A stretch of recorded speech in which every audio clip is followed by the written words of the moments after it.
A popular strategy on the left and social media is to counter right-wing rhetoric and positions with evidence and logic. Video after meme reveal contradictions and hypocrisies as if by scoring these points someone might be persuaded to change. I haven't seen any shift in position as a result of any of these, and one key reason may be historically rooted: a fundamental misunderstanding by liberals of where the conflict actually lies. In Chapter 8 of The Origins of Totalitarianism, Hannah Arendt shifts her focus from racist policies and bureaucracies of colonial Africa back to Europe. And she demonstrates how race thinking formed movements, collections of people, mobs and intellectuals, who bought into pseudo-mystical, pseudo-scientific justifications for their own superiority due to blood. These pan-movements, in particular pan-Slavism, which will impact Soviet Russia, and pan-Germanism, which will foretell Nazism, were a new kind of tribalism, movements of political power which will displace almost every check remaining against fascism and totalitarian rule. Now begin with the idea that pan, meaning all, surpasses national borders. Governments, leaders, national borders are all suddenly specifically less important than unification by flesh, or if you like, soul. We can internally distinguish a near holy chosenness, or at least a superstitious confidence in our people to be a unified culture. Everything else works for or more often against this principal desire. The Brit at home and the Brit in the colonies is, in the end, a Brit, a bastion of honor and culture made manifest by pedigree and blood. Those born of a nation are pure. Those who arrive and naturalized by law, merely foreigners. Most critically, the chosen race ideology stands against the world. By announcing itself, it simultaneously creates a world of enemies. Now, Arendt points out, of course, that the Jewish people themselves identify as the chosen race, but while the foundation for this title is hugely different between the religious Jews and this new biological tribalism, it is a short, irrational leap to see pan-movements adopt anti-Semitism as a means to eliminate the rival claim. More exactly, despite or irrespective of all experience of Jewish people historically, politically, economically, socially, in the end, only this weird illogic of ideology controls the relationship now. All the rest is window dressing for justification. And while the Jews are an obvious target here, we have to know that anything else can also fill the bill. What goes out the window with race movements is any conception of human rights.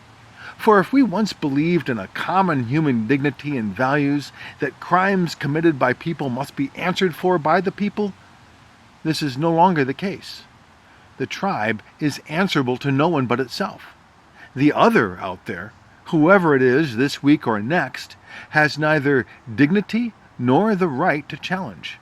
We no longer have a common responsibility to community, to planet, to neighbor, only to tribe.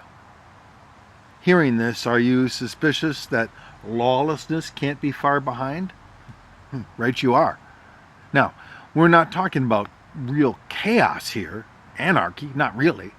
What we see now, and if you want examples, think of the early 1900s in the writings of Franz Kafka, who is responding to it, is the recognition that if tribe is first, then state and government, laws, are no longer valuable or valid, as they seek to apply equally and generally. What takes over for law is bureaucracy and decree, which have no author and need no justifications. Government by decree requires no explanations, no rationale. Its method is arbitrary and secretive, often mere power and expediency. Interpretation and explanation are pointless. The only thing that matters is the event, the action. We need not worry about what we know or how we reason it. I'm describing power, the mystification of anarchic power. This is the right of the chosen, And to be honest, law and just government is incompatible with it. Woke. Why trust laws and courts and any institution? Arendt writes, every idea, every value has vanished into a welter of superstitious, pseudo-scientific immanence. Now, we can see this prior to World War II, of course. Italian fascism tried to ally the movement with the state, and it ultimately failed. But Stalinism and Nazism are right there, first assuming the form of such a movement, masquerading as a popular ideology, and then, once in power, continued to drive that movement forward. Why did business interests support Hitler's rise? Because he appeared to work this ideological line. So while the pan movements were openly against the idea of government to begin with, totalitarian regimes declared the state their enemy, then seized that state machine to protect their own power. The totalitarian state is not really a state at all then, and it never identified with any of the movements of its people. Its movement of complete power is above state and above people both, and it is ready to sacrifice any of them for the sake of its ideology. Its believers see a machine of arbitrary power that they admire for its own sake, that requires no explanation, and to which they will sacrifice if need be. It defines their movement and keeps them turning outward towards enemies. And the left continues to speak of principles and logic to alter its course.